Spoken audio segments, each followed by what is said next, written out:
विष्णु का पहला अवतार मत्स्य एक विशाल सुनहरी मछली के रूप में प्रकट हुआ। यह अवतार महान बाढ़ के दौरान पृथ्वी और वेदों को बचाने के लिए आया था। मत्स्य ने ऋषि मनु को एक नाव में बैठाकर सभी जीवों के बीजों को सुरक्षित किया। इस अवतार ने राक्षस हयग्रीव को पराजित किया, जो वेदों को चुराने का प्रयास कर रहा था। दूसरे अवतार में विष्णु ने विशाल कछुए कूर्म का रूप धारण किया। समुद्र मंथन के दौरान कूर्म ने मंदरा पर्वत को अपनी पीठ पर संभाला, जिससे देवताओं और असुरों ने अमृत प्राप्त किया। यह अवतार संतुलन और धैर्य का प्रतीक है, जिसने देवताओं को अमरत्व दिलाया और ब्रह्मांड को स्थिर किया। तीसरे अवतार में विष्णु ने वराह विशाल सुअर का रूप लेकर पृथ्वी को राक्षस हिरण्याक्ष से बचाया। वराह ने अपने दांतों से पृथ्वी को समुद्र की गहराइयों से उठाया और हिरण्याक्ष का वध किया। यह अवतार बल और संशोषण का प्रतीक है, जिसने पृथ्वी को फिर से स्थापित किया।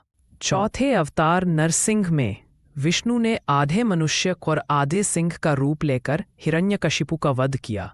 यह अवतार भक्त प्रहलाद की रक्षा के लिए स्तंभ से प्रकट हुआ और राक्षस को अपने नाखूनों से चीर डाला।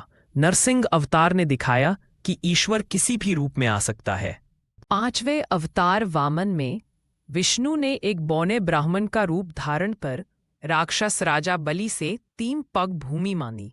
वामन ने 3 पग में पृथ्वी, आकाश और पाताल लोक नापकर बलि को सुबल लोक भेज दिया। यह अवतार छल और दान के महत्व को दर्शाता है। छठे अवतार परशुराम में विष्णु ने एक क्रोधित ब्राह्मण योद्धा का रूप लिया। उन्होंने हैय्य वंश के अत्याचारी क्षत्रियों का 21 बार संहार किया और पृथ्वी को उनके अत्याचारों से मुक्त किया। परशुराम का अवतार सामाजिक अन्याय के विरुद्ध संघर्ष का प्रतीक है। सातवें अवतार राम में विष्णु ने अयोध्या के राजा के रूप में जन्म लिया।